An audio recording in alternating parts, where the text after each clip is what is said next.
selamat hari Minggu dan selamat beribadah ya. Balik lagi dengan Kak Lani di sini. Apa kabar nih adik-adik di rumah? Kakak Lani berharap adik-adik di rumah selalu dalam keadaan sehat dan baik saja. Nah, hari ini kita akan sama-sama mendengarkan firman Tuhan lagi. Tetapi sebelum kita mendengarkan firman Tuhan, Kak Lani mau ajak adik-adik untuk memuji dan menyembah Tuhan terlebih dahulu.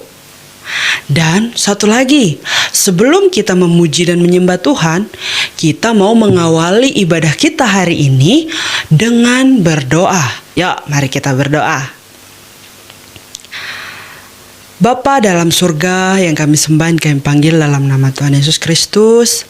Terima kasih Tuhan untuk kebaikan-Mu, di mana Engkau selalu menyertai dan melindungi kami dimanapun dan kapanpun. Tuhan Yesus, hari ini kami mau belajar firman Tuhan lagi. Berkati kami agar apa yang kami dengar bisa kami mengerti dan bisa kami praktikkan dalam kehidupan kami. Kami juga berdoa Tuhan, terlagi kami akan memuji dan menyembah Tuhan.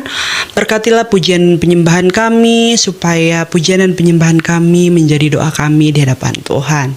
Terima kasih Tuhan, kami siap memulai ibadah kami dengan mengandalkan suatu nama, yaitu nama Allah Bapa di surga. Haleluya, amin. Nah adik-adik, sebelum kita mendengarkan firman Tuhan, kita memuji dan menyembah Tuhan terlebih dahulu ya.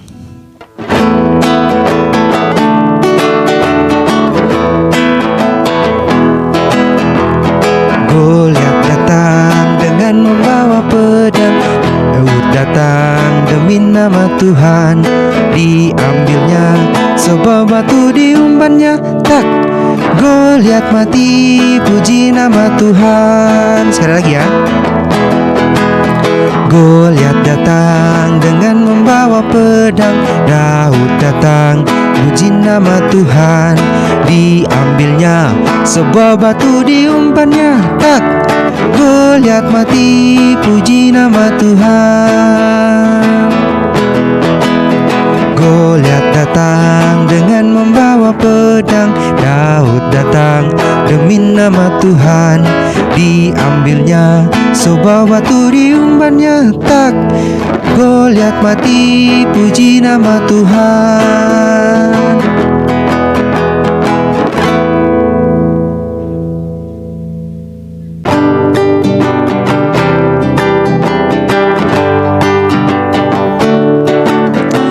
Yesus pokok dan kitalah caranya, tinggallah di dalamnya. Yesus pokok dan kitalah caranya, tinggallah di dalamnya. Yesus pokok dan kitalah caranya, tinggallah di dalamnya. Pastilah kau akan berbuah. Yesus cintaku, ku cinta kau, kau cinta dia. Yesus cintaku, ku cinta kau, kau cinta dia. Yesus pokok dan kitalah caranya, tinggallah di dalamnya. Yesus pokok dan kitalah caranya, tinggallah di dalamnya. Yesus pokok dan kitalah caranya, tinggallah di dalamnya. Pastilah kau akan berbuah.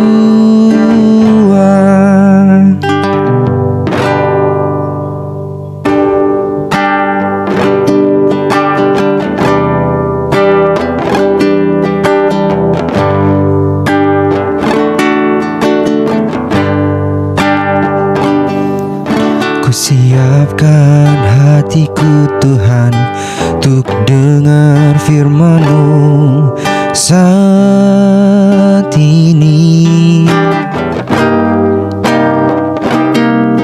Ku sujud menyembah-Mu Tuhan, masuk hadirat-Mu saat ini. Curahkan urapan firman-Mu Tuhan bagi jemaat-Mu saat ini. Ku siapkan hatiku Tuhan untuk dengar firman-Mu.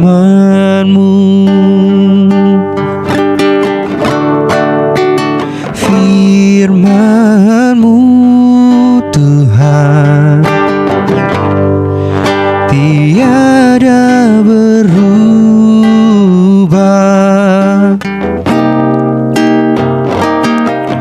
dahulu, sekarang, selama-lamanya tiada berubah. Firman-Mu Tuhan penolong hidupku. Ku siapkan hatiku Tuhan untuk dengar firman-Mu. Ku siapkan hatiku Tuhan untuk dengar firman-Mu.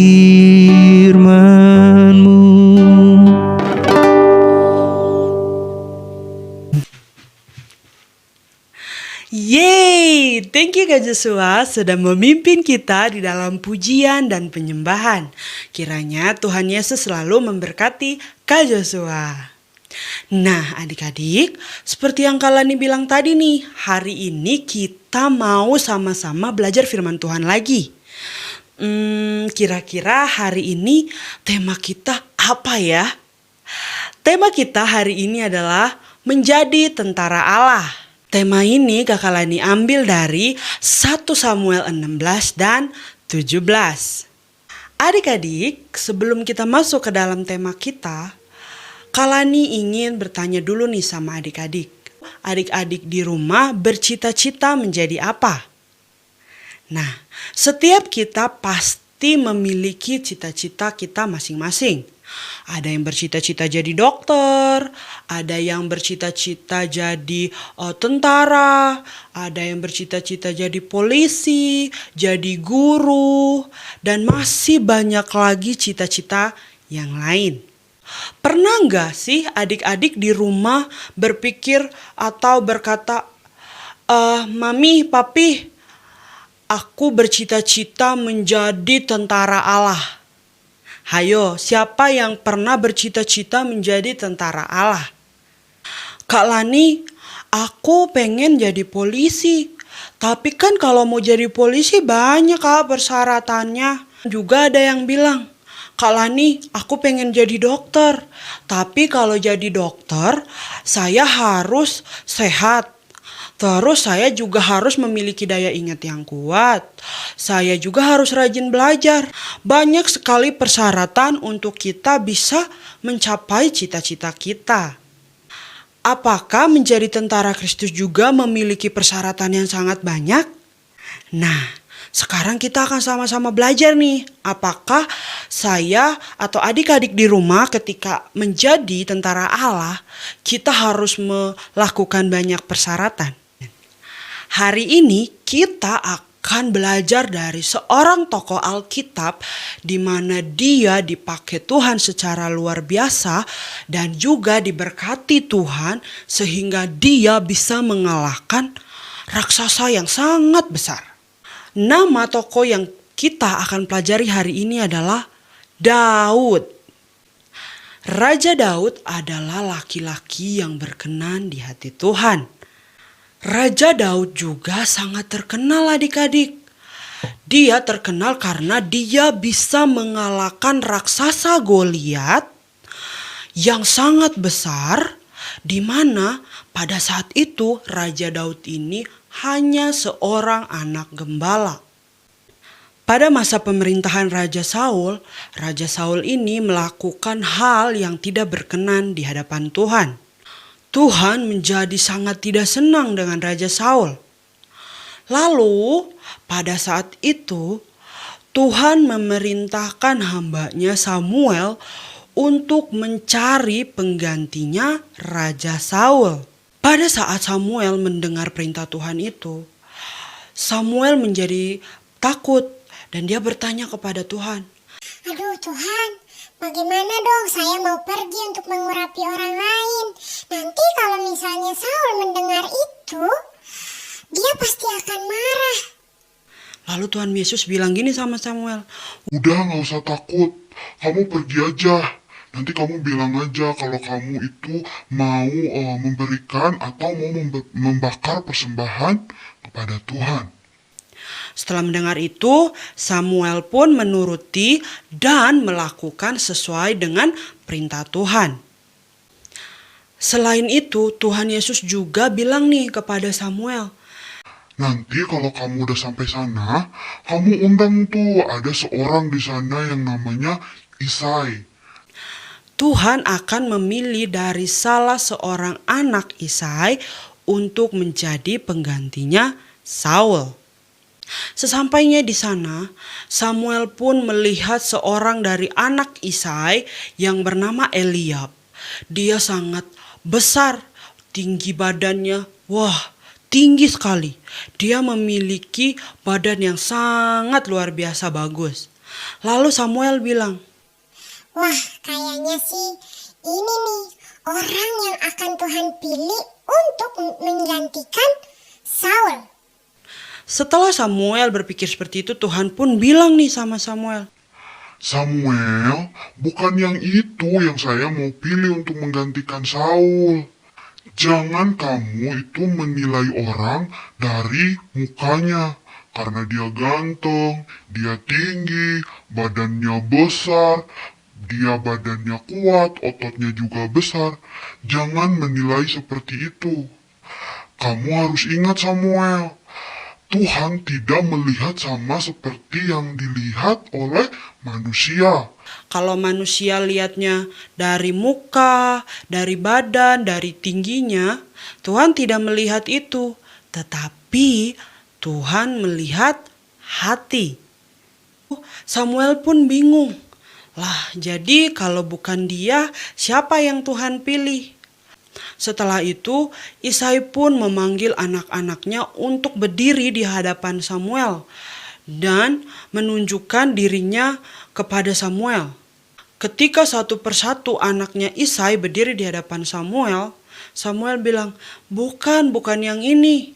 Terus yang satu lagi berdiri di hadapan Samuel, bukan yang ini juga.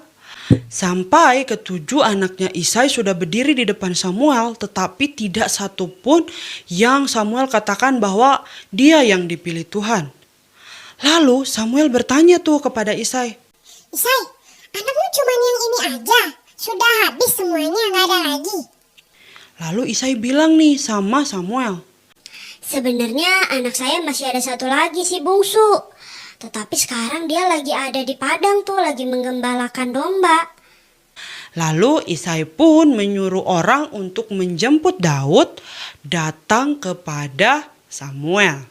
Setelah sampainya nih Daud di hadapan Samuel, Tuhan bilang sama Samuel, Udah berdiri, langsung diurapin aja. Inilah orang yang saya pilih untuk menggantikan Saul. lalu berdirilah Samuel dan mengurapi Daud di hadapan keluarga besarnya, di hadapan saudara-saudaranya. Sejak saat itu, kuasa Tuhan, kuasa Roh Kudus terus berada dan selalu melindungi Daud. Lalu, apa yang terjadi kepada Raja Saul? Nah, Roh Tuhan telah mundur daripada Raja Saul. Yang ada nih adik-adik, sekarang Raja Saul malah digangguin oleh roh jahat. Mengetahui itu, murid-muridnya atau hambanya Raja Saul ini bilang kepada Raja Saul, Raja Saul, kamu itu sebenarnya diganggu oleh roh jahat loh. Gimana kalau kamu cari seorang yang pintar main kecapi? Kecapi itu seperti ini ya adik-adik. Lalu Raja Saul pun bilang, ya udah deh kalau gitu sana-sana carilah orang yang pintar bermain kecapi. Hambanya bilang gini, sebenarnya sih Raja, kami itu sudah menemukan seorang yang sangat pandai bermain kecapi. Orang yang mereka maksud adalah Daud. Raja Saul pun bilang, ya sudahlah sana jemput orangnya ke sini. Sesampainya Raja Saul pun menyuruh dia untuk bermain kecapi. Dan adik-adik tahu nggak?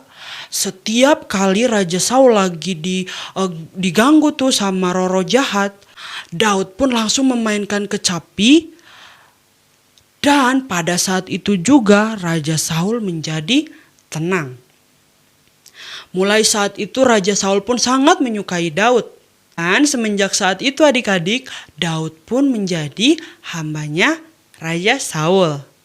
Lalu adik-adik, tibalah masa di mana orang Israel dan orang Filistin mau berperang. Pada saat itu ada seorang yang sangat-sangat besar badannya. Dia itu seperti raksasa adik-adik. Namanya adalah Goliat. Goliat ini sangat ditakuti oleh orang-orang. Dan karena dia merasa bahwa dirinya sangat kuat dan semua orang takut kepadanya, dia berkata, "Hayo siapapun orang Israel yang berani melawan saya. Tapi ada nih persyaratannya. Kalau misalnya saya menang, kalian nih orang Israel harus tunduk nih kepada kami semua orang Filistin. Tetapi kalau misalnya kalian menang, ya sudahlah kami yang menjadi hamba kalian. Kami akan menuruti apa yang kalian perintahkan." Wah adik-adik, Goliat sombong sekali ya. Pada saat itu orang-orang Israel gemetar tuh. Mereka semua takut. Singkat cerita, Daud pun pergi kepada Raja Saul. Dia bilang, "Raja, saya ingin melawan orang Filistin yang besar itu." Raja Saul bilang, "Sudah, kamu itu masih muda, kamu itu tidak bisa mengalahkan dia, sudahlah." Lalu Daud bilang, "Saya percaya nih Raja, kalau misalnya Tuhan bisa melindungi saya dari singa dan beruang itu, Tuhan juga pasti akan melindungi saya dari orang Filistin itu." Sesampainya di sana, Goliat melihat Daud. Lalu Goliat ketawain. Tidak hanya menertawainya adik-adik, Goliat juga mengata-ngatai atau mengutuk Daud. Apakah mendengar itu Daud menjadi takut? Tidak adik-adik. Daud tidak takut. Daud bilang kepada dia, "Saya datang dengan Allah yang saya percayai, saya akan mampu mengalahkan engkau." Daud mengambil batu dan menembakkannya kepada Goliat. Adik-adik mau tahu apa yang terjadi? Setelah batu itu menembus jidatnya Goliat, dia pun jatuh. Dia mati. Wow, luar biasa ya adik-adik. Lalu, apa yang bisa kita pelajari dari kisah Daud dan Goliat ini adik-adik? Tuhan tidak pernah melihat penampilan seseorang. Tetapi Tuhan melihat apa? Tuhan melihat hati. Dan ingat, Tuhan juga tidak pernah menyuruh umatnya untuk menggunakan perlengkapan untuk membantu orang lain. Tetapi ketika kita mau membantu orang lain, kita lakukan dengan hati. Kita mengandalkan nama Tuhan. Saat kita membantu orang dengan hati, kita melakukannya dengan mengandalkan Tuhan, maka Tuhan akan memperhitungkan semuanya. Nah, adik-adik, itu dia yang kita pelajari hari ini. Ingat ya, membantu orang itu harus, melakukan kebaikan untuk menyenangkan hati Tuhan itu harus. Tetapi jangan lakukan itu supaya adik-adik dipuji mami papi, supaya dipuji orang-orang. Kita melakukan kebaikan untuk menyenangkan hati Tuhan. Nah, saatnya Kalani mau mengingatkan adik-adik di rumah. Untuk adik-adik yang belum subscribe channel kita, jangan lupa di-subscribe. Klik tombol loncengnya agar pada saat Kak Lani mengupload video baru, adik-adik mendapat notifikasinya. Dan juga pencet tombol like-nya, share kepada teman-teman agar banyak anak-anak atau teman-teman di luar sana yang diberkati juga. Oke, sekarang Kalani mau mengajak adik-adik untuk berdoa menutupi ibadah kita. Oke, siapkan hatinya, kita mau sama-sama berdoa. Mari kita berdoa. Tuhan Yesus, terima kasih karena Tuhan sudah mengajarkan kami hal baru hari ini. Kami belajar untuk melakukan kebaikan kepada orang, bukan untuk dipuji, tapi untuk menyenangkan hati Tuhan. Dan juga Tuhan tidak melihat apa yang kami punya, tetapi Tuhan lihat hati kami. Tuhan, ajar kami supaya kami mau melakukan firman-Mu dan taat kepada perintah-Mu. Terima kasih Tuhan, ini doa kami di dalam nama Tuhan Yesus. Kami berdoa mengucap syukur. Haleluya. Amin. Selamat hari Minggu adik-adik. Tuhan Yesus memberkati.